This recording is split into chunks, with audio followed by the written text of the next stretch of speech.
efectivamente, porque es Telmex. Sí, yo también tengo Entonces, igual. entonces era una cosa así como que ya ver cuando nos hace caso. Y sí, sí nos hicieron caso y todo bien. A ver, aquí dice que sí. La, la, cuando la pandemia, había veces que y no le había puesto que grabar. Hola, hola. Ahí estás, ahí estamos. Pero luego les decía a las alumnas, por favor, les voy a pasar a ustedes la... Aquí está. Pues se supone, sí, ahí está.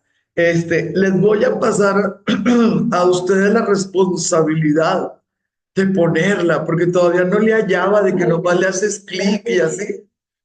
Y bien lindas, había en cada grupo alguien que tomaba la responsabilidad en serio y sí les agradecía, porque me decía, Blanca, pues yo no sé si estás grabando o no, pero te recuerdo. Sí, sí, sí, sí, recuérdame, recuérdame.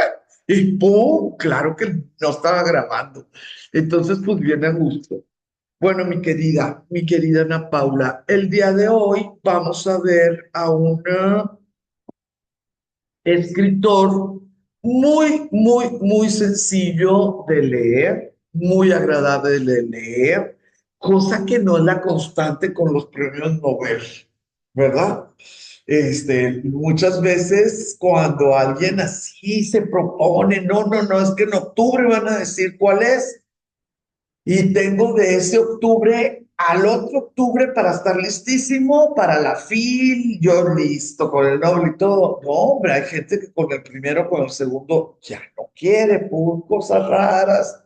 Hay veces que empiezan con libros de sus primeros, de los primeros tiempos del escritor y están muy pasados de moda.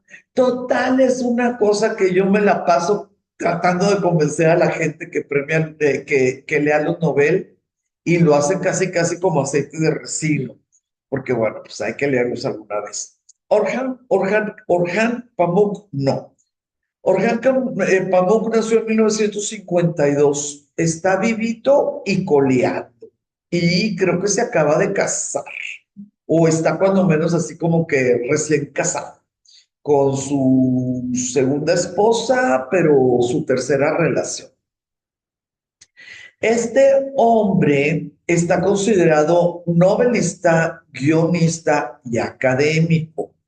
Lo interesante para mí es que él, siendo turco, es académico en la Columbia University de Nueva York.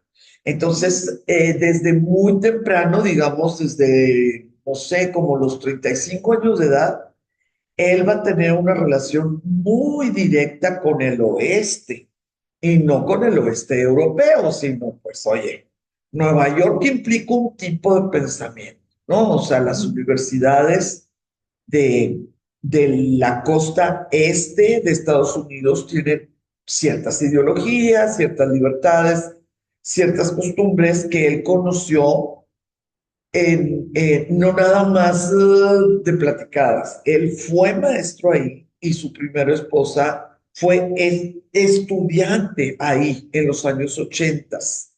Su primera esposa era historiadora y él ya estaba clasificado como escritor.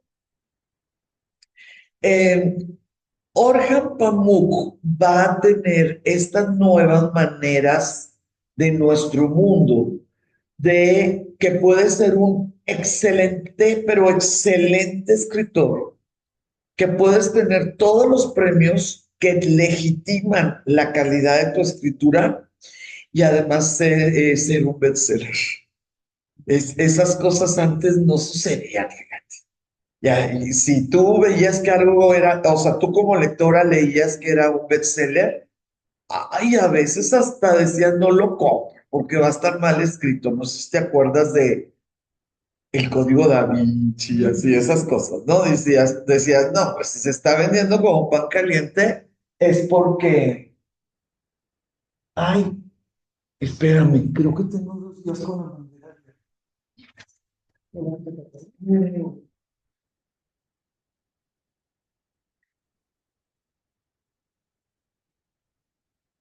No,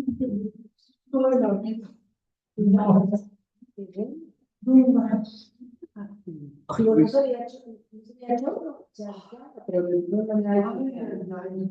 Le voy a regresar. Ay, ay, ay, dije 2 días, ¿en cuánto va la cuenta? Discúlpame, de repente sentí que estaba en una crisis, pero fue falsa alarma. En el caso de Orhan Pamuk, va a tener como muchos contrastes, porque va a estar aceptado dentro de ciertos grupos de Turquía, porque él escribe en turco. Al año, 2 años, se le traduce al inglés porque tiene sus publicistas desde los 90, sus editoriales inglesas, no americanas, ¿no? Luego a los 2, 3 años se lo traducen al alemán y luego al español. Entonces, sus éxitos, desde que publica hasta que cubre la mayoría del mundo, que con inglés y con español, la verdad, ya la libras. Hay mucha gente que no se habla inglés en su país, pero pues estudiaste inglés y puedes comprar el libro, ¿no? Si lo quieres leer. Se considera que él ahorita lleva 13 millones de libros vendidos. Sí, es un bestseller en toda la extensión de la palabra, dentro y fuera de su país.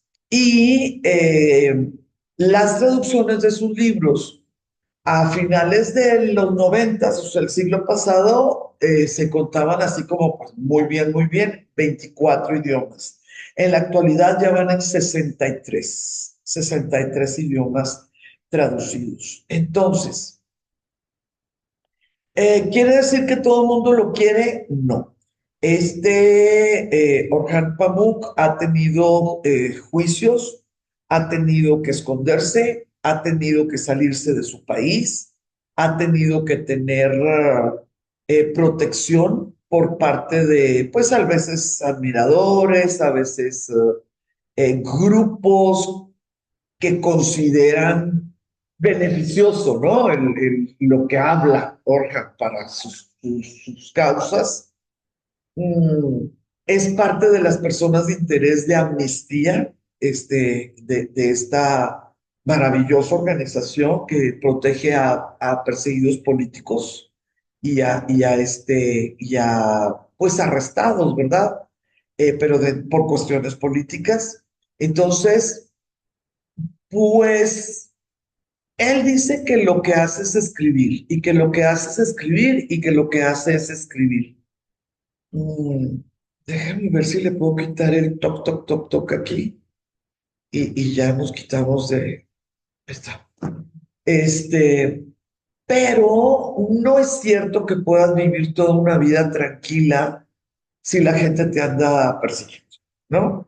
Y si tú te vas a los años en los que estuvo publicando, no es casualidad que cuando estuvo pues el juicio y que se tardó 1 año y medio en que resolvieran lo del juicio y lo que quieras, ese 1 año y medio no escribió. O sea, sí estuvo preocupado, sí estuvo, exacto, sí estuvo al pendiente de cosas que no eran su escritura. Te comento esto porque ha ganado muchos premios, desde el 80 y tantos que empezó su carrera, entra a concursos y gana, o publica y gana. Ha ganado mucho dinero con los concursos, mucho dinero. Y la típica pregunta que le hacen los periodistas jóvenes es, ¿qué va a hacer con su dinero?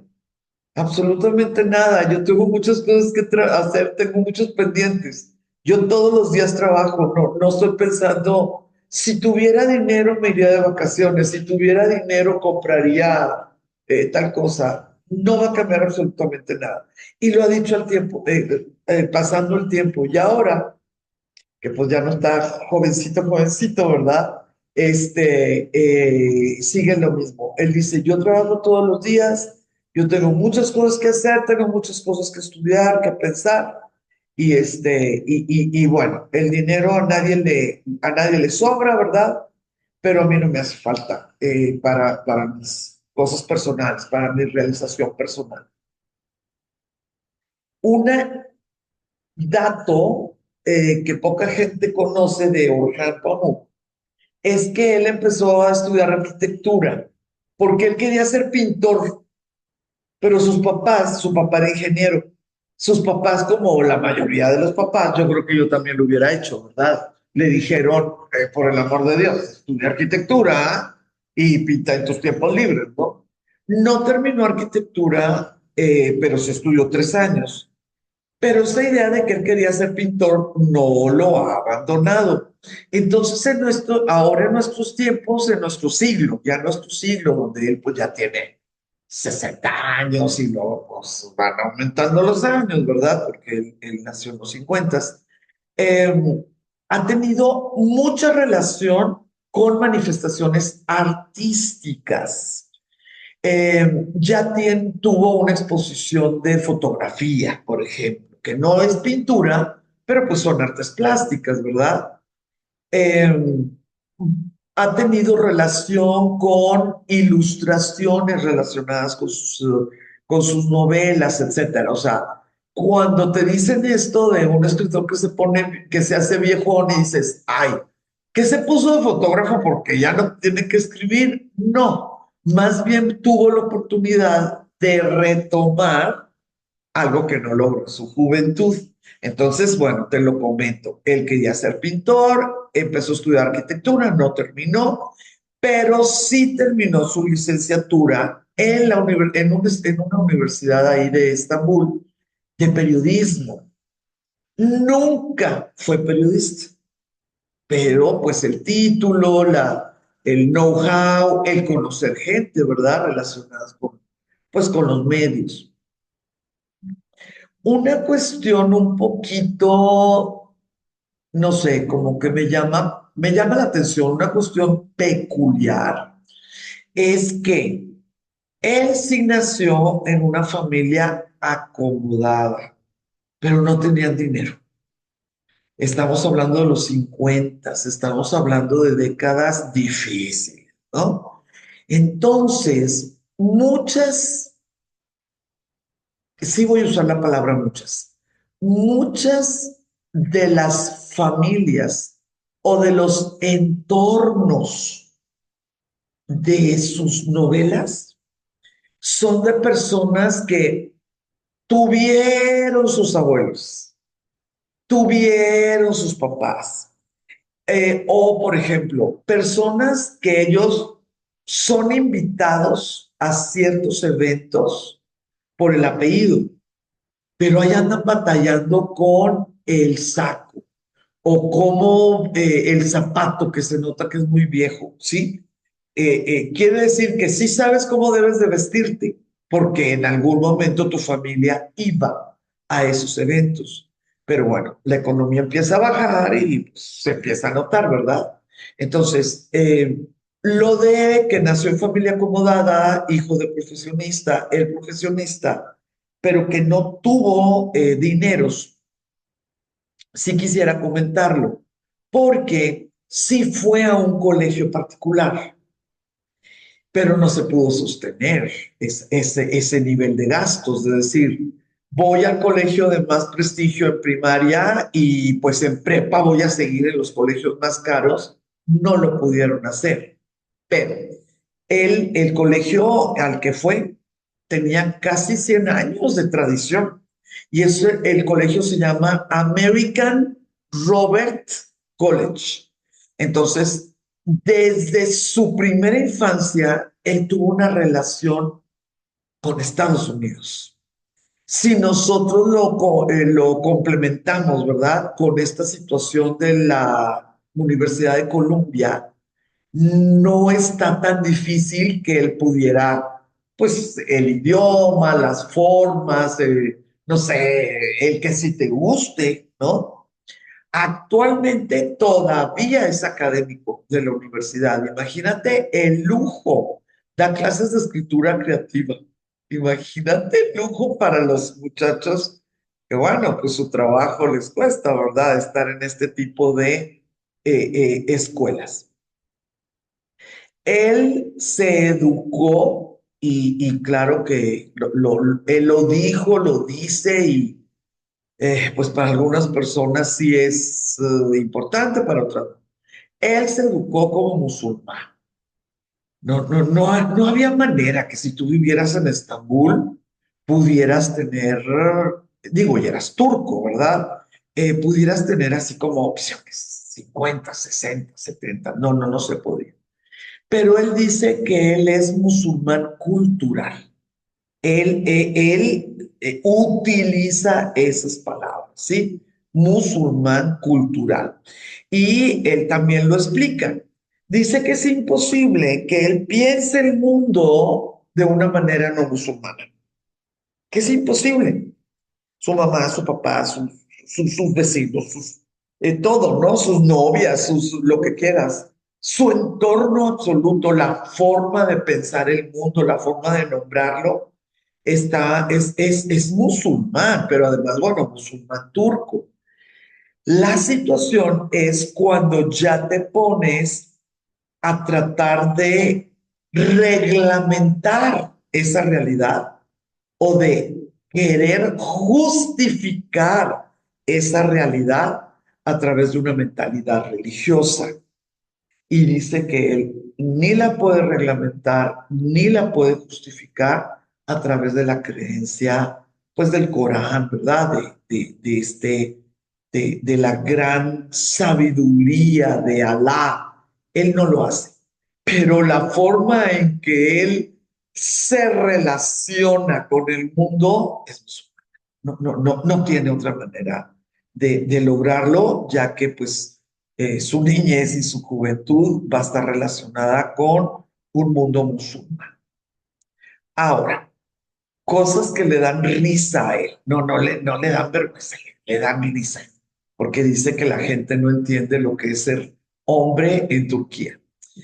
Él tuvo que vivir con su mamá para poder escribir su primera novela. Entonces yo supongo que esas cosas las especifica, pues porque sabe que sus lectores viven en mundos donde los hombres de 30 no viven con su mamá, ¿verdad? O ya tienen que estarse manteniendo, pero no. Él vivió como 3 o 4 años escribiendo y escribiendo, y a los 30 años de edad pudo publicar su primera novela que se llama Oscuridad y Luz. Yo no la he leído. Normalmente cuando ya descubro a un escritor que se consagra con una novela que escribió 15 años después de la primera, lo que quieras, ya no leo las primeras porque ya evolucionó. Entonces ya empiezo a leerlo desde esa consagración en adelante.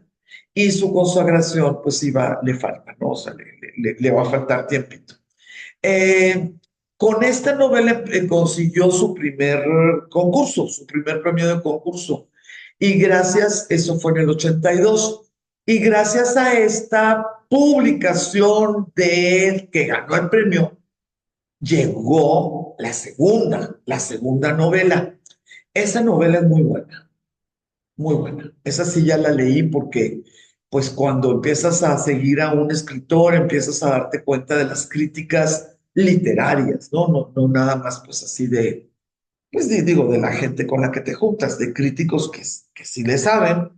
Y empecé a darme el tiempo para leer a Pamuk. Esta novela se llama La Casa Silenciosa.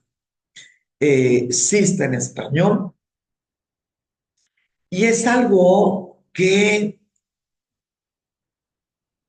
aunque no sepas el pretexto o el contexto del libro, es muy buen libro. Pero yo no leo ningún libro sin estudiarle antes. Entonces, pues, la verdad, yo sí los condimento mucho porque cuando ya voy leyendo, le estoy dando un poquito más de peso a la pertinencia de la novela en ese año. Entonces, cuando yo leí La Casa Silenciosa, que estamos hablando, pues él la escribió en el 83, yo la he de haber leído, ay, no sé, en el 2005, haz de cuenta, o sea, ya estaba súper estudiada, criticada, todo, fue muy fácil para mí llenarme, ¿no? la razón de por qué pues él escogió el tema, pero también la importancia de cómo se han mantenido las librerías. Y te voy a platicar, mi querida Ana Paula, y las personas que están viendo ahorita la grabación. La casa silenciosa pudiera ser algo que hemos visto, leído y hasta vivido. Son tres hermanos que tienen que moverse de la ciudad donde ellos viven al pueblo donde es su abuelo, sus abuelos. Y pues es todo, ¿no? Desde todo lo que tienen que hacer para poder hacer ese viajecito corto, lo que sucede en el viajecito, ya sea porque están enojados, porque tienen hambre, porque tienen tiempo para hablar entre ellos, ¿verdad? Pero también lo que pasa al enfrentarse con ellos mismos, con los espacios, pero con personajes también, con personajes también. En esta novela que se publicó en el 83, vamos a tener ay, ¿cómo le puedo llamar? No, es que a veces si digo ensayo parece como si no estuviera bien terminada. Pero bueno, voy a usar la palabra ensayo, pero sin quitarle nada de valor, ¿sí? Al libro. Pudiera ser un ensayo a su súper maravillosa, excelentísima obra que se llama Me llamo Rojo. ¿Por qué? Porque en este libro que se llama La Casa Silenciosa, van a hablar 5 personas. Esas 5 personas van a hablar en primera persona. Y la forma en que tú te vas a dar cuenta de realmente de lo que está pasando, no de lo que siente el que habla, que bueno, pues, no puedes estar en un solo monólogo, porque entonces no vas a saber pues, dónde están, qué están haciendo o lo que sea. No. Son 32 capítulos y estas 5 personas van a tener diferente número de capítulos, pero al hablar y el orden que eligió el autor para decirte primero lo que dice el hermano menor y después dos veces seguida lo que dice el del medio, etcétera, tú te vas a dar cuenta de lo complejo que son las relaciones humanas, de las diferencias que hay en los recuerdos, según cómo te fue en la feria, como decimos, ¿no? Acá en México. Si te das el tiempo de entender lo que anduvo pasando en los 80, bueno, específicamente en el 80, ¿verdad? En Estambul, si te das el tiempo, te vas a dar cuenta del, eh, de la ansiedad en la juventud por la inestabilidad política, ¿sí? Yo no sé por qué siento que conforme pasan las décadas, más universal se hace la escritura de Pamuk, porque una guerra civil, bueno, lo que sucedió específicamente el 12 de septiembre de 1980 es que hubo un golpe de Estado por la milicia, ¿sí? O sea, los tanques andaban ahí, bueno, es una cosa así como, pues muy específica, 12 de septiembre. Lo que sucedió en la novela es en julio, ¿no? O sea, no es, ellos están solamente nerviosos por lo que puede pasar. Pero lo interesante de estos tipos de escritores es que como la novela se publicó en el 83, el lector ya sabe que sí hubo un golpe de Estado y que fue militar y que los tanques pasaron por las calles de la capital. Entonces, tú estás leyendo a los muchachos en julio con los temores o con el yo, si sucede algo, yo voy a estar ahí presente. Tú estás leyendo la novela sabiendo que sí va a suceder, sabiendo que causó estos cambios importantes en el desarrollo del país, sabiendo que va a haber encarcelados jóvenes. Entonces, es una situación maravillosa que el escritor está contando con la participación del lector, ¿no? Porque de alguna manera no te tiene que platicar. Sí, sí. Entonces, el lector, al ser testigo de los acontecimientos que todavía no suceden en la trama de la obra, pues el nivel de empatía te enganchas, ¿verdad?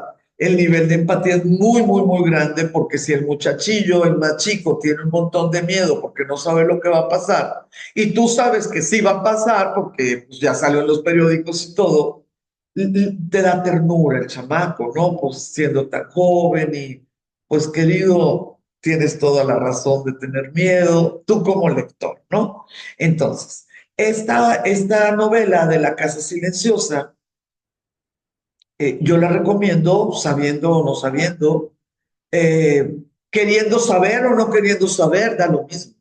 Es una novela muy bien armada. Aún en la actualidad es una novela que pudiéramos pensar que sigue siendo posmoderna o que sigue siendo, que sigue utilizando técnicas que se sienten nuevas, ¿no? Con esa situación de que los personajes hablan en primera persona. Y se escribió hace 40 años. Entonces sí es una novela que yo recomiendo. Recomiendo no como aceite de resina. Entonces, bueno, en el 82, Oscuridad y Luz. En el 83, La Casa Silenciosa. Obviamente, si nosotros sacamos las cuentas, este señor Pamuk empezó a escribir esta obra, esta novela, después del golpe de Estado. O sea, él estuvo en Estambul, él estuvo viendo eso. Él era treintón, o sea, cuando sucedieron estas cosas, eh, la pudo sentir, pudo ver quién perdió el trabajo, quién tuvo que irse, lo que quieras. Entonces, cuando él escribió, él estaba sintiendo, sí, él estaba oyendo lo que sentían, ¿no? Las personas, los turcos de la capital.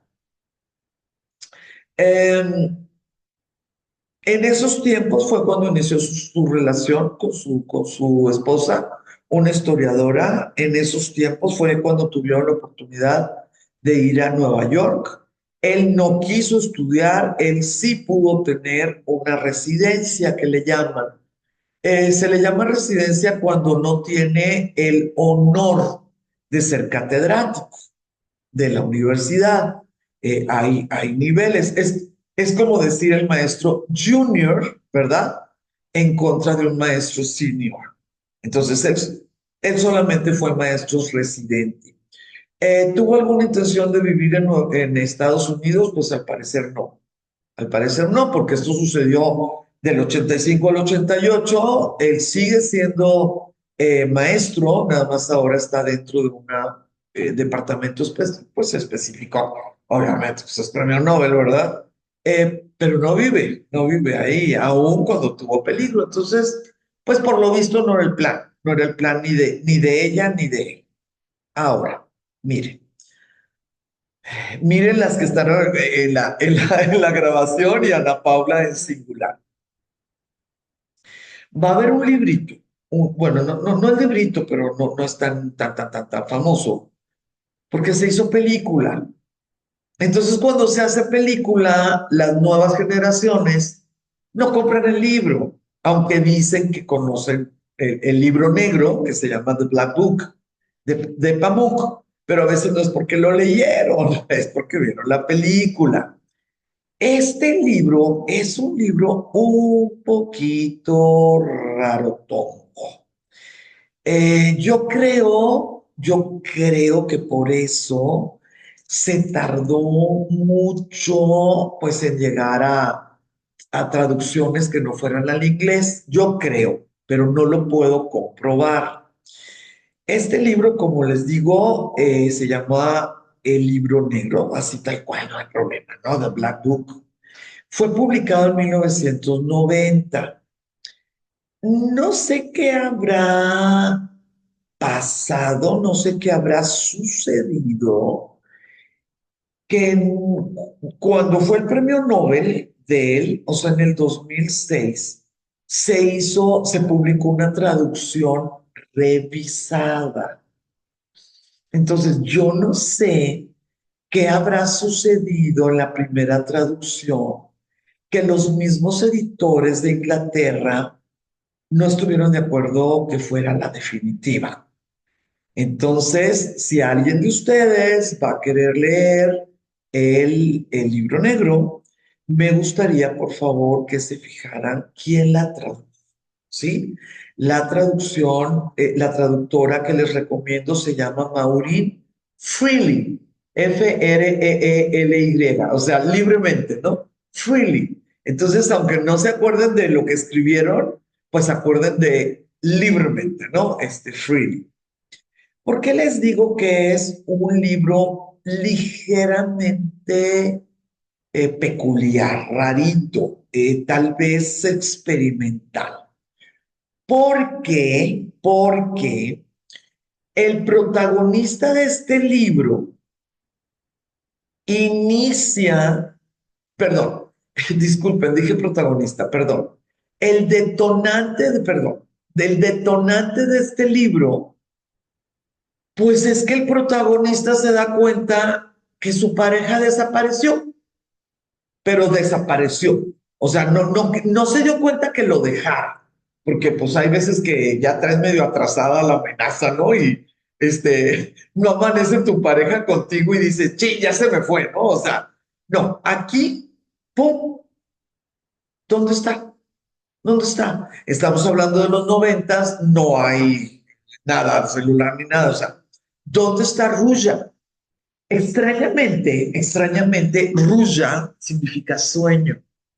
Entonces, desde un principio, si tú eres turco y estás escribiendo en turco, pues es bien especial, porque él siempre está buscando a sueño. Él siempre, ¿a quién se te desapareció? Sueño, mi vida, mi amor, así. Porque si tú oyes, digo, si tú hablas español o hablas inglés y lees Ruya, da lo mismo. Es como leer Carmela, Manola, Ana Paula. Pero si tú eres turco y lees turco y lo que está buscando o a la que está buscando, cada vez que lo lees, aquí tú estás leyendo sueño, ya en ese momento es interesante, pues porque tu mente capta sueño. ¿Sabe que estás hablando de una mujer? Claro, porque el libro te está diciendo que es la novia o la esposa o la amante, ¿verdad? De alguien. Sí, sí, sí. Somos lectores, entendemos lo que está pasando. Pero la preciosura de una lectura es que tú puedes estar leyendo la palabra, puedes estar entendiendo significados, pero también tu mente, tu cerebro está captando metáforas, símbolos, que es la maravilla de la literatura. ¿Qué es lo que va a pasar en poquísimas palabras? Bueno, al protagonista se le desaparece su pareja. Él tiene entre pruebas y sospechas que su pareja es amante de un periodista. Va y busca al periodista y el periodista también se desapareció. Entonces, de ahí, o sea, el detonante es ella, pero el nudo empieza pues cuando los dos se desaparecen. ¿Cómo va caminando la trama? De una manera muy interesante en los 90, si piensas en la literatura que se estaba leyendo en Turquía. A lo mejor si fuera una novela de los 90 en Nueva York, publicada y presentada en las librerías en Nueva York, a lo mejor no hubiera sido tan así diferente. Pero allá sí.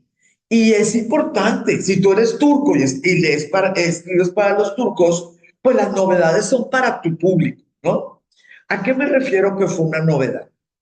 Poco a poquito, el protagonista va a ir tomando la vida del desaparecido. ¿Por qué? O sea, ¿cuál va a ser su motivación? No, no está loco, no es psicópata, no nada. En su desesperación de poder entender a dónde se fue o de poder entender por qué esa mujer prefirió al otro, él va a tratar de ser el otro. Entonces, al principio nada más leía y releía lo que escribía el otro, porque era por el periodista. Al ratito, pues que se metió a su depa. Al ratito, pues que escribía con la pluma de él. Al ratito empezó a vestirse como él. Al ratito vivió su departamento. Y al ratito me empezó a mandar artículos al trabajo de él como si fuera, digo, firmados como él. Sí tiene ahí un pequeño plot twist muy interesante. Eh, sí, claro, claro que sí.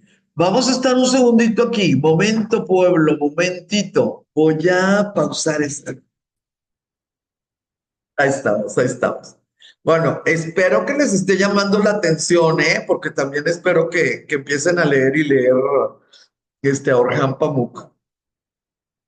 Un twist, un pequeño ahí, pues, posibilidad, ¿no? De las novedades que le daba Pamuk a sus lectores en los noventas, es que en el momento que él empezó pues, a adquirir, bueno, a robar, más que adquirir, ¿verdad? La vida de ese desaparecido, pues nunca se le ocurrió que también pudiera heredar problemas de él. Entonces, como yo espero que si algún día lo vayan a leer, no les puedo decir qué herencia ni en qué termina, porque sí está muy sorpresivo todo lo del final. Por eso les digo que es así medio especial. Si no lo piensan leer, pues me dicen por WhatsApp y luego les digo el twist y el final. Pero como sí lo hicieron película, Orhan Pamuk fue parte del equipo, ¿no? Del guión, etcétera, pues es una película bien hecha y la gente la ve. Ahora, en 1994 sí se fueron sus ventas al cielo, porque este libro que se llama Nueva Vida es un libro importante, pero ya el nombre ya estaba pues caminando, ¿no? Pues ya tenía 3 novelas, la película estaba basada en uno de sus libros, lo que quieras. En este año es cuando él inicia su activismo en contra de la política contra los kurdos. Me da mucho gusto que ustedes ya saben quiénes son los kurdos porque están viniendo a mi curso, ya saben su relación tan tormentosa, tan humillante, ¿verdad? Que ha tenido pues a través ya son 3 décadas, son noventas, los 2000, ya sí, y ahorita no, apenas abriendo los 20. Su activismo en contra del gobierno en los 90 no le va a traer problemas específicos. Va a ser un poquito más adelante cuando sí tenga problemotototas.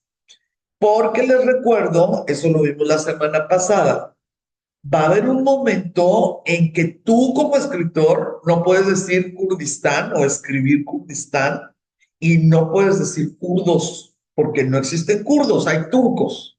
Y si eres kurdo, váyase usted a su país, porque aquí los que viven en Turquía son turcos, ¿sí? Entonces, él nunca va a dejar de usar esa palabra. Pues no, es que no es una palabra, pues es una realidad, ¿no? Ni en entrevistas, ni en artículos periodísticos, y si él lo tenía que decir 30, 40 veces en un libro, pues porque era parte de la trama, él lo decía. Y claro, cuando surja esa reglamentación en Turquía, va a tener problemas. Ahora, En 1998, ay, yo tengo la más chafa de todas, qué barbaridad. En 1998 publicó Me llamo Rojo. Este libro en la actualidad está traducido a 60 idiomas. Es un libro muy reconocible, pero además la gente se empezó a enamorar de Pamuk en el 2000, 2005, así, antes de ser el Nobel. Claro que las personas, de las pocas veces, ¿verdad? Que cuando dijeron Pamuk, ¿cómo? El que escribió Me llamo Rojo, no como muchos de los literatos que el día que dice, tienes que googlearlo, porque no hay traducciones en español, porque no ha venido, por lo que quieres. La trama de este libro es detectivesca. Se inicia con un asesinato. Entonces, pues hay que ver quién lo hizo, cómo lo hicieron y todo eso, ¿no? Eh, el tiempo es 1591. Entonces también, pues es una cosa muy interesante, porque si eres turco y escribes para turcos, el reinado del sultán Murad III, pues es increíblemente reconocible. Es como si nosotros nos regalan una novela y te dicen, ese es el tiempo del porfiriato. Pues tú sabes que tienes que pensar, que tienes que imaginarte. Bueno, los turcos igual. Em, el lugar donde transcurren los hechos es un taller de iluminadores, pensando que en el siglo XVI, pues la idea de la iluminación en miniatura de los libros, pues con oro, con lapislázuli, con plata, era uno de los oficios más sofisticados, ¿sí? Ellos nos lo dan a entender muy pronto, pero bueno, nosotros pues nos podemos imaginar.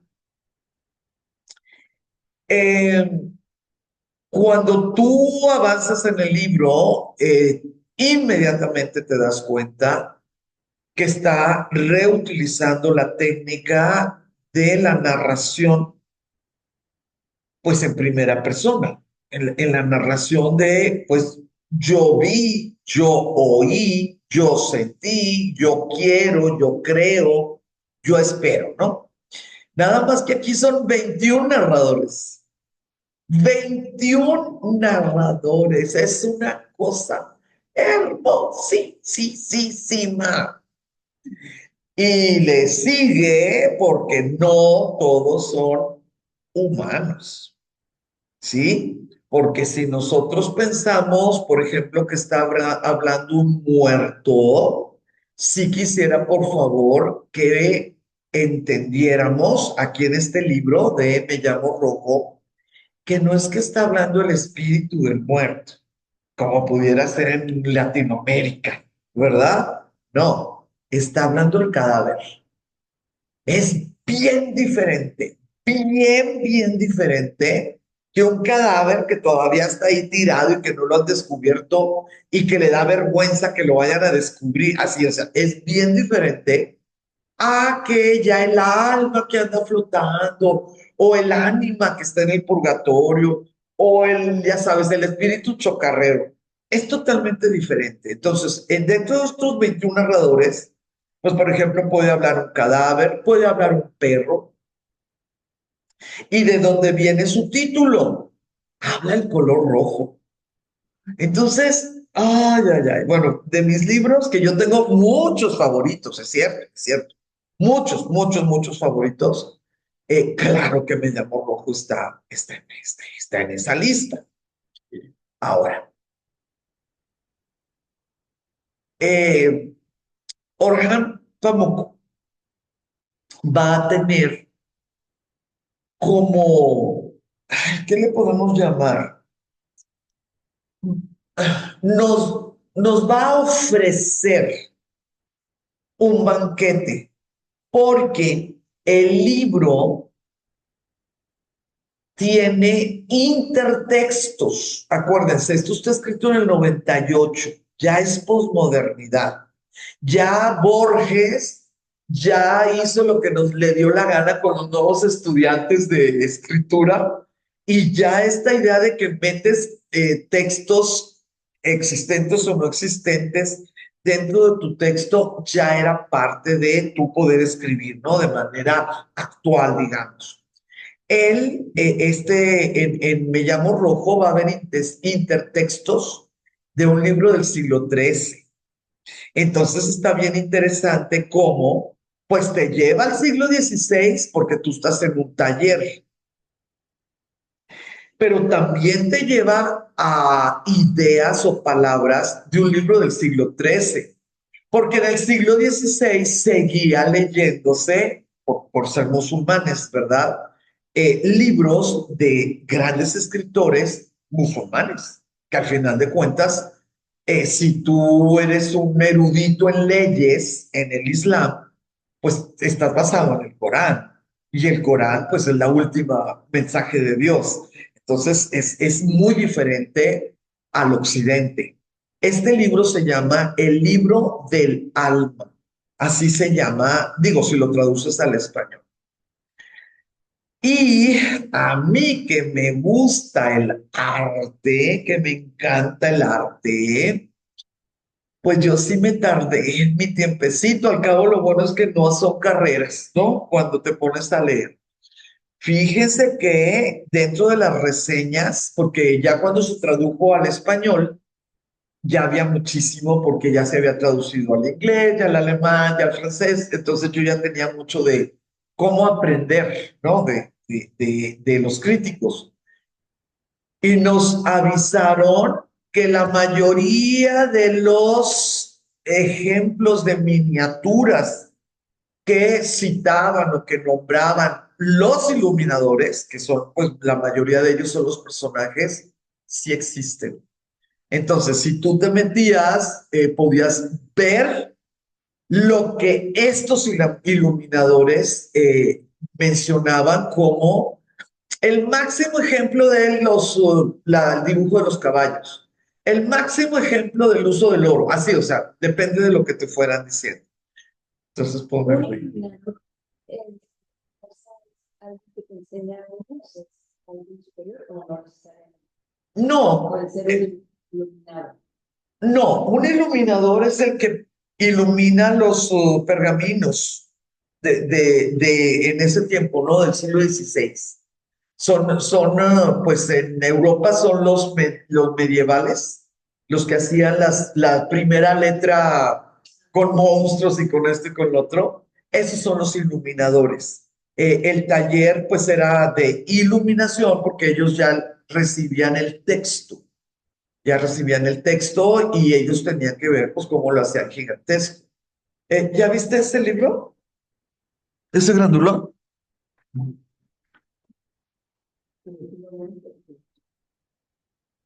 Este es uno de los libros de las escuelas de iluminadores más importantes del medievo, pero es europeo, es totalmente diferente.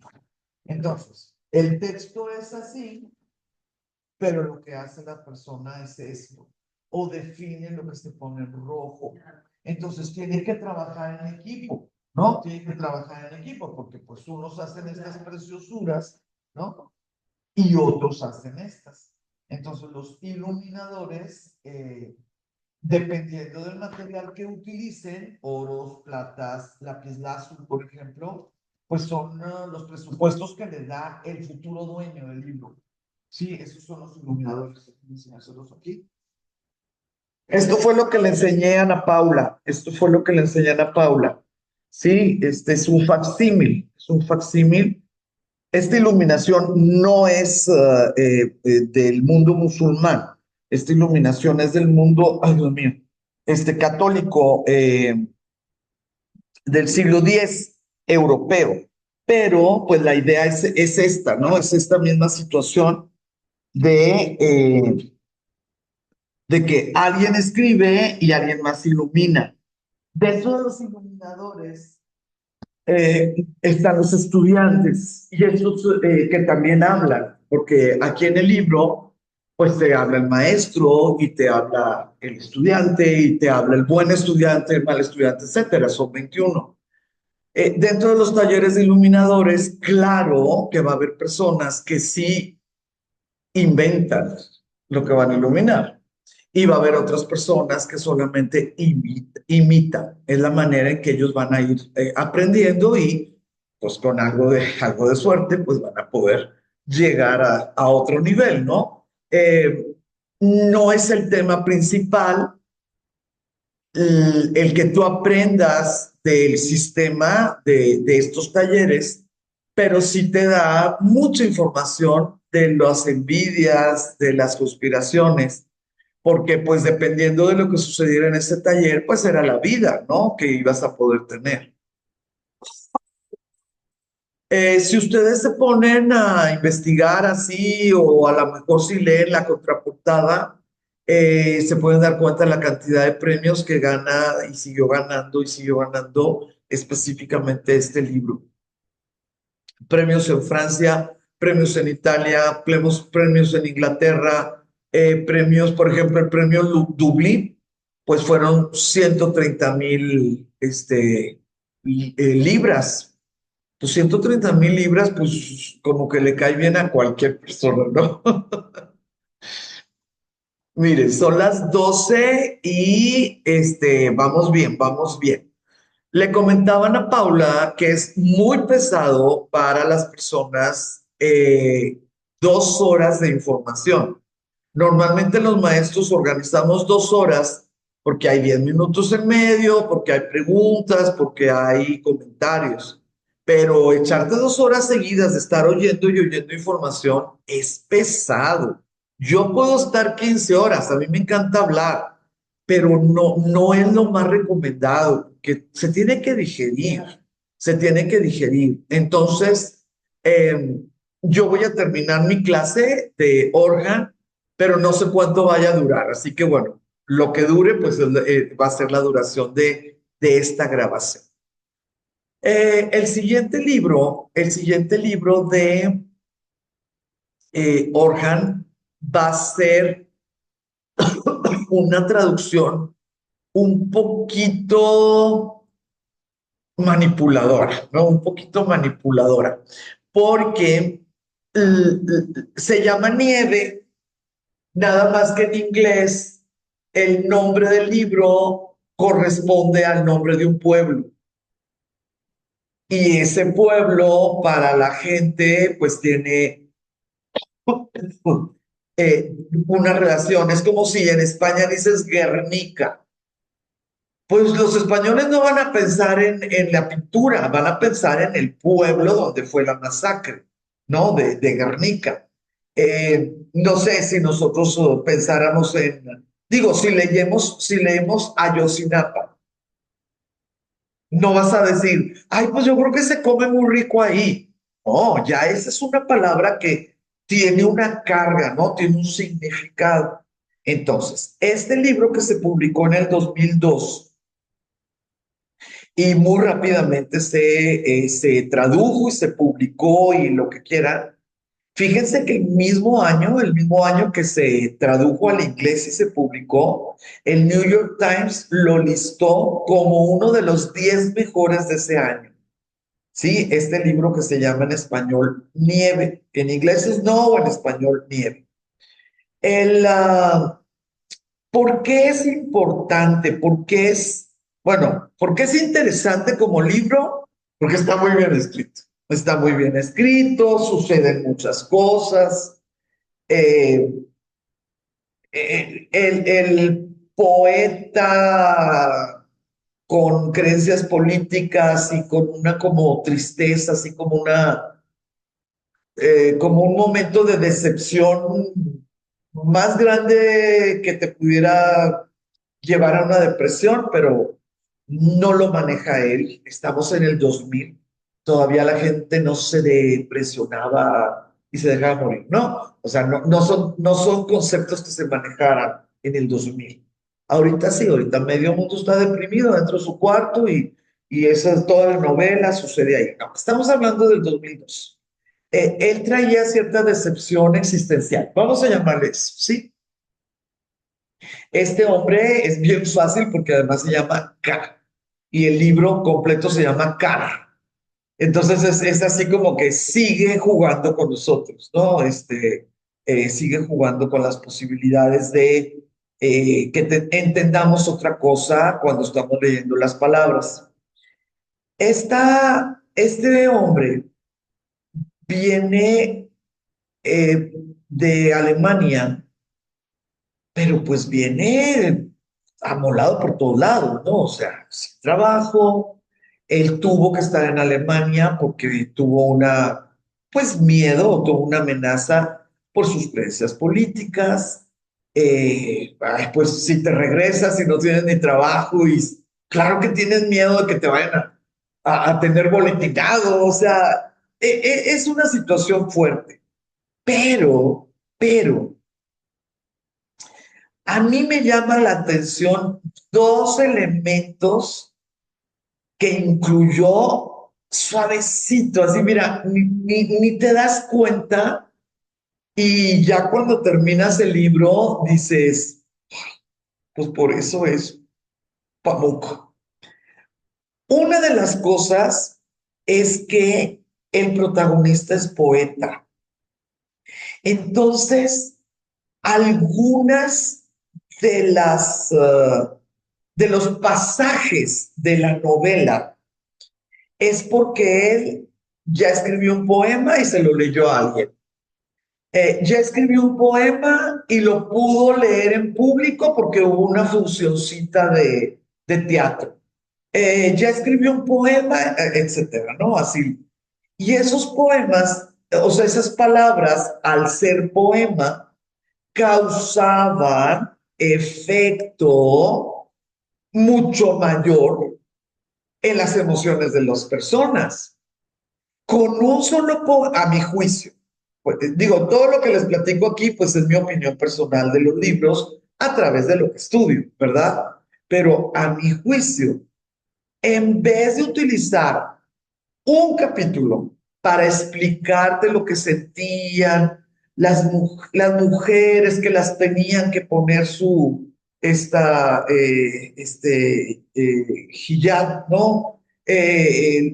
Cuando desaparecían y que o sea, en vez de usar un capítulo entero, pon un poema que tantos minutos te tardas. Y solamente con el poema que está leído en algo que sí está sucediendo en la novela, tú como lector te puedes dar cuenta de lo que están sintiendo 15, 20, 30 personas del pueblo, con una cosita de nada. Y así sucede varias veces durante el libro. Eso me llama mucho la atención por el nivel de emotividad que nos da a nosotros los lectores con un mínimo de elementos, mínimo, ni capítulos extra, ni glosarios, ni mapas, o como se usa ahora, ¿no? Sangre por todos lados o violaciones. No, no, no. La preciosura de las palabras organizadas dentro de un poema. Es una síntesis sentimental, ¿no? De lo que tiene que sentir alguien.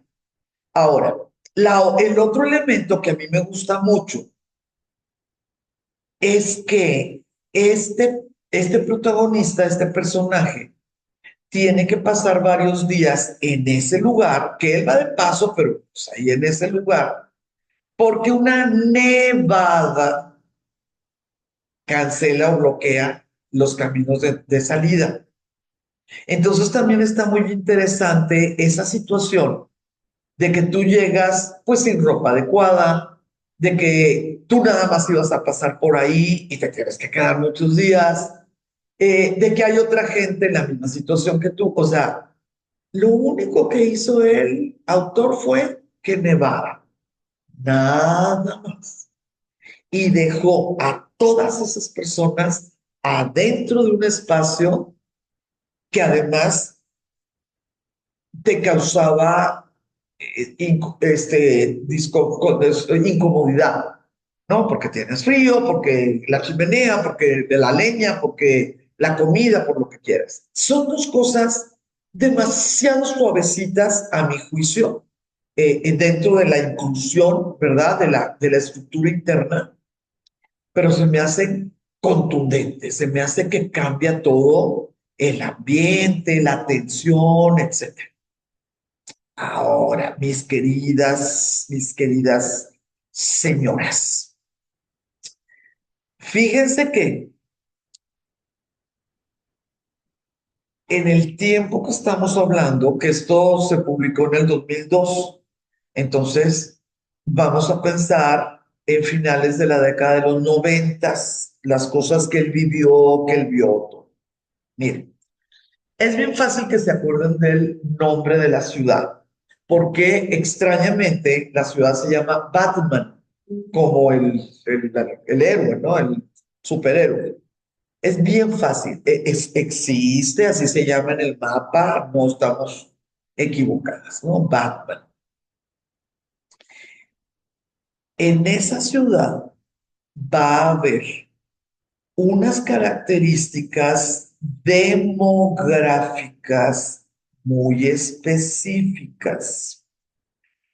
Ay, Dios mío, ¿por qué? Porque van a relocalizar, van a mover a grupos kurdos a ese espacio. Nada más que los van a mover, como sucede en la mayoría de los gobiernos, ¿verdad? Sin darles pues las facilidades de decir, pues vente para acá, pero ya te tenemos una escuela, ya te tenemos un hospital, no sé, digo, algo.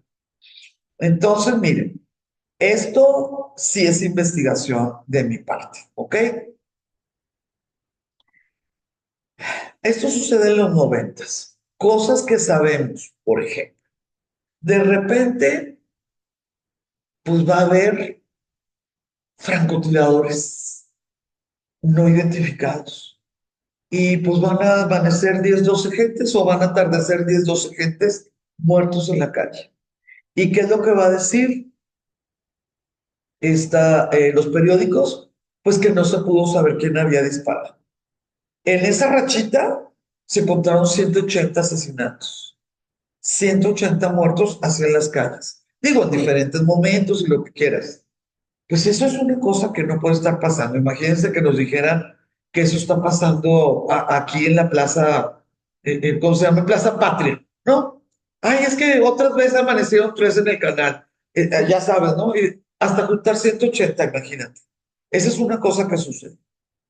Otra cosa que sucedió, y esa es, pues, una de las detonantes de esta novela, uno de los detonantes como dentro del activismo político, ¿verdad? Del autor, pues es que empezaron a haber suicidios en esta comarca, ¿no? Ahí en esta ciudad. Y pues estos suicidios, pues eran muchachas, eran adolescentes. Entonces, yo leí varios artículos, pero el que me gustó más fue un artículo que leí en el Irish Times, ¿no? En Irlanda. Y les voy a hacer esta comparación, que es estadística, no es importante, digo, nuestra materia es diferente, pero sí me gustaría. Cuando te dicen, no, es que a finales de los 90, en el área de Batman, en Turquía, subió la estadística de los suicidios a 5 personas por cada 100,000. Y tú te vas a ver cuánto es así lo típico, no le llega ni a la mitad, ni a la mitad de lo que es la tasa de suicidios en Irlanda. En Irlanda son 12 por cada 100,000. Pero si nosotros sacamos cuentas que estas personas en esa área son 300,000 personas y que el, más de tres cuartas partes de los suicidados eran mujeres, y además eran adolescentes, claro que llamó la atención de los activistas y ahorita, en el 2024, sigue la teoría de que no fueron suicidios, que fueron asesinatos. Que las muchachas primero las mataron por cuestiones de honor relacionadas con la religión islámica y luego simularon el suicidio. Yo puedo decir una cosa o la otra, no puedo. Ni se me ocurriría, ni se me ocurriría yo tomar esta posición de decir, no, yo sí creo que las mataron. No. Pero si nosotros nos vamos a las ciudades, perdón, si nos vamos a caso por caso, de lo que dijo la amiga de la que se suicidó, de lo que dijo la hermana de la que se suicidó, etcétera, de qué había sucedido un día antes o 2 días antes del suicidio, pues a lo mejor se va a oír muy radical lo que yo voy a decir, pero no hay tanta diferencia a que si un hombre mata a una chiquilla de 16, de 17 años, así la forma de control de los hombres de su familia orilla a una muchachita de 16 a suicidarse porque ya no soporta esa vida. O sea, para mí no hay tanta diferencia, aunque legalmente no se pueda probar que alguien yo a otra persona al suicidio. Eso sí lo entiendo. Uno de los ejemplos es que una de ellas se ahorcó después de la paliza que le dio su hermano porque había usado una camiseta muy pegada, muy ajustada para ir a la boda de su amiga.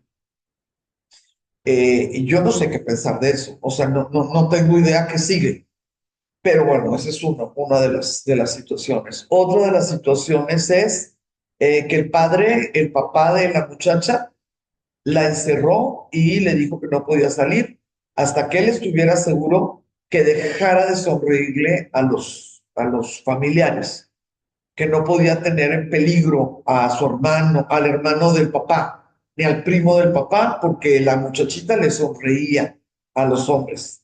Y una de ellas fue por ahorcamiento y la otra fue porque se aventó de un balcón. Entonces, ya sí, bueno, pues son muchos, ¿no? Entonces, ese tipo, sí, tremendo. La palabra que está usando Ana Paula es tremendo. Este tipo de situaciones son las que se ven en los periódicos en Turquía en su momento, la que se lee en los periódicos alemanes que muchos turcos reciben, están suscritos para poder leer lo que no quieren decir los periódicos turcos, ¿no? Y si tú eres un activista, si tú estás totalmente, ¿cómo te diré?, alerta, ¿no? Con este tipo de temas, pues claro que va a ser unas muy, muy buenas oportunidades para desarrollar este tipo pues de tramas, ¿no? De tramas muy complejas, porque son temas muy, alejados a nuestra realidad. Mm, ya estamos avanzando, ya casi llegamos a la media, porque nuestra querida Ana Paula tiene que salirse. ¿Qué es lo que sucede en el 2005? Fíjense que en el 2005, este señor Orhan Pamuk, pues no sé si fue una decisión o si fue el momento o si él ya tenía mucho de estar hablando, pero pues en el 2005 ya era más famoso o era más internacional, no lo sé. Pero en el 2005 él va a tener que enfrentar cargos ante el sistema judicial turco por lo que decía, lo que declaraba acerca del genocidio armenio, ¿sí? El genocidio armenio se considera Ay, que fue entre 1915 y 1923. Los cálculos pequeños es 1 millón de personas muertas. Los cálculos de los armenios es 2,5 millones, porque muchos de los armenios que murieron de exhaustación fuera de Turquía, pero ya venían, o sea, si yo me muero hoy aquí en esta casa de exhaustación, pues claro que alguien tiene que saber qué hice ayer y antier, no hoy, ¿sí? Y las personas que murieron de exhaustación en Italia o en el barco que ya los sacaban, pues fue porque tenían 10 días caminando en suelo turco. Entonces, los primeros números no incluían a las personas que no habían muerto en suelo turco. Conforme pasó el siglo, conforme se cambió la idea y el concepto de genocidio, conforme se hicieron las comisiones en la ONU, en el Banco Mundial, bueno, todas estas organizaciones, claro que se estudió a fondo el genocidio armenio. No se pueden imaginar ustedes lo que han tenido que luchar los armenios para que se acepte el título de genocidio, que no es solamente persecución, que no solamente es expulsión, sino que fue asesinato, asesinato, asesinato por ser armenios, no por ser enemigos de la República, no por ser enemigos o que estuvieran armados en contra del gobierno, no, por ser armenios. En el momento que ya se pudo probar, ya se acepta legalmente, oficialmente, el término genocidio, porque está relacionado con el grupo étnico, ¿sí? Pero batallaron muchísimo. Ahora, aquí les va un chisme que se los digo yo, Blanca, sin mucho nombre, ni libro, ni investigación aquí atrás. Si ustedes se van a la lista de Forbes de los hombres más ricos de Estados Unidos en ese año, el cuarto hombre más rico de Estados Unidos era armenio. Entonces yo sí considero que tuvo que haber una cantidad importante de dinero para poder pagar los viáticos de las personas que están haciendo el lobbying en los organismos internacionales, para poder hacer algún libro, para poder hacer películas, para que, ¿no? Para que se empiece a verbalizar. Esa es opinión mía, que no, yo no creo que sea casualidad que hubiera habido ese nivel de dinero en un grupo, bueno, familiar armenio y que hubiera empezado pues este brinco tan grande, ¿no? El genocidio entre 1915 y 1923. Va a poder avanzar esta idea de que fuera a dar a la cárcel, ¿verdad? No, hombre, qué esperanza. En el momento que empezó el juicio, ay, qué cosa tan impresionante. Van a aparecerse amigos, estos publicistas, editores, fanáticos, ¿no? Y lo más hermoso, ¿verdad? ONGs relacionadas con la libertad de expresión, ¿sí? Con la libertad de expresión.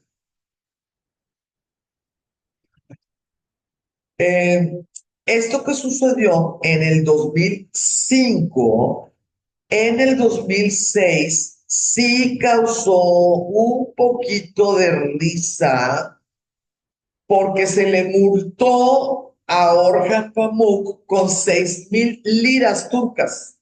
Haz de cuenta que le costó más irse a estacionar que pagar la multa. Y duró nada más un año el juicio. Pero sí necesito que entendamos algo. Y ahí es donde los escritores, los pintores, los intelectuales, los científicos, pues se vuelven superhéroes porque de repente van a tener poderes sobrehumanos. Sí quisiera decirles que este juicio públicamente y oficialmente se incluyó en el expediente de la Comité de la Unión Europea como freno a la inclusión de Turquía en la Unión Europea. ¿Sí? Este juicio, esto pasó en el 2005. Ahí les va. En el 2015, como ya había avanzado todo y pues ya estaba la idea de genocidio y pues obviamente los armenios tenían a un premio Nobel, porque pues su juicio fue en el 5, el Nobel fue en el 6 y sigue pasando, ¿no? En los años. En el 2015 se animaron a hacer un desfile en Turquía, en Estambul, pues como conmemoración. Las invito a ser muy cuidadosas con la palabra celebración y conmemoración. Es muy diferente conmemorar un genocidio a que tú digas, es que se celebró el Día de la Mujer, porque no sientes la diferencia en las palabras. Lo que sucedió ese 24 de abril del 2015 fue una conmemoración de algo muy triste. Bueno, empezaron las detenciones enfrente de todas las cámaras y todas las fotografías y hasta celulares, ¿no? Porque pues ya en el 15 ya teníamos esas opciones. Empezaron las detenciones ahí en Estambul. Las primeras así como pues lo que se decía estos noticieros fueron 235 detenidos. Conforme pasaron las horas, terminaron en 600. ¿Qué pasó a finales de abril y principios de mayo del 2015? ¿Sí? O sea, 2015 se puso caso por caso de armenio que estuviera en territorio turco y que no tuviera permiso de trabajo. Se le quitaba la visa y se iba. Entonces, nosotros vamos a tener que, si te vas a la historia de la posibilidad de aceptación de Turquía en la Unión Europea, ustedes van a poder ver en la carpetota que en el 2018 se detuvo el proceso. ¿Sí? El 2018 se detuvo el proceso. Y eso es algo muy fuerte, muy malo, eh, muy doloroso, muy lo que quieras. ¿Cuándo empezó Turquía a su solicitud formal? En el 99, 1999. ¿Cuándo se equivocó fuerte a nivel internacional? 2005, con Pamuk, el escritor que nosotros estamos estudiando. ¿Cuándo se siguió equivocando? A través de los años, con kurdos, con libertades personales de los turcos, con la falta de sensibilidad con los armenios y poco a poco, ay Dios mío, con la limitante de los derechos constitucionales, porque Turquía es un país secular. Tú no le puedes imponer algo a alguien ciudadano de Turquía por creencias religiosas. Eh, y lo están haciendo, lo están haciendo. Entonces, desde el 2018 está paralizado esta situación, que la verdad, pues implicaría una cantidad tremenda de ventajas económicas, ¿sí? Para Turquía. Entonces, no es algo muy bueno, no es algo maravilloso. Dos cosas y terminamos la clase y la vamos a terminar bien y quedo a la orden para preguntas, todo por el WhatsApp. En el 2006 se le dio el premio Nobel y la razón, en general, ¿verdad? La razón que demostraron, que exteriorizaron los del comité, ¿verdad? De la academia, fue que Orham descubrió nuevos símbolos, ¿eh? Descubrió nuevos símbolos para el choque y el entrelazo, no sé cómo se dice, entrelazado, ¿verdad? Entrelazado de culturas. ¿Por qué dijeron eso? Porque nosotros vamos, si leemos mucho de este escritor, vamos a poder entender la constante de anhelos. Yo soy turco musulmán, pero me encantaría, pero odio a los árabes musulmanes.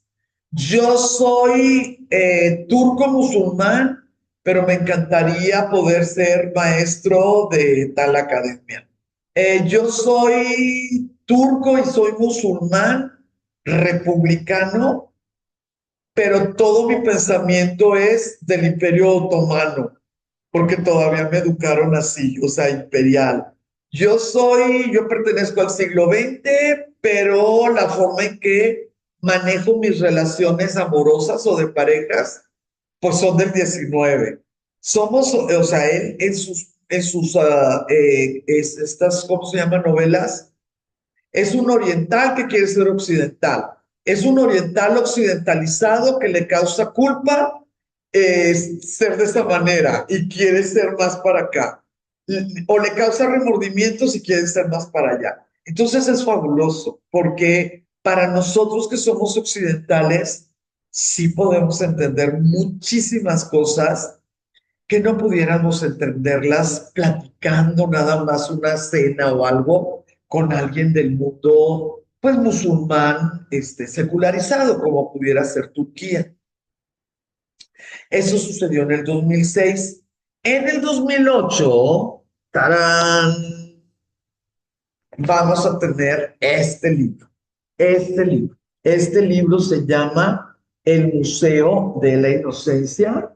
Miren, aquí estoy viendo que sí lo están bien. El Museo de la Inocencia. Es un buen libro, sin duda. Es un libro ameno, no lo sé.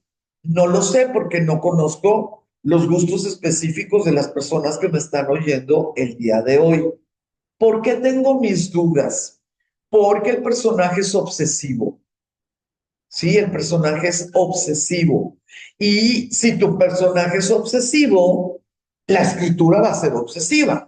Entonces te va a decir cuántas colillas de cigarro tiene contabilizadas de las horas que no pudo ver a su amada, ¿no? Esa es una de 1000 puntos de alguien obsesivo que te platica y pues miren, así chiquito, este chiquito no está. ¿Vale la pena leerlo? Yo digo que sí. Yo digo que sí por por tres cosas. Uno, porque está perfectamente bien escrito. O sea, no le pueden encontrar un error de estructura interna, de extensión, de manejo del lenguaje, del trabajo de los personajes. O sea, es maravilloso. Que sea maravilloso no quiere decir que les guste. Yo no lo sé, algún día me van a platicar. Esa es una cosa. Número dos, pues dice la historia y dice Pamuk y dice sus publicistas que Pamuk pudo entrevistar a una persona que es el núcleo de donde surgió el personaje. Dice la gente, la historia, lo que tú quieras en Mandés. Ustedes dirán si le quieren creer o no, ¿verdad?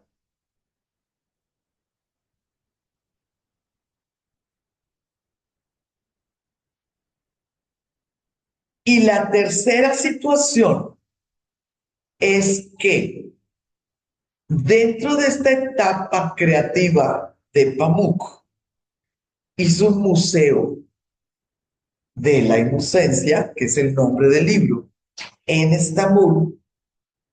Yo ya pude estar ahí.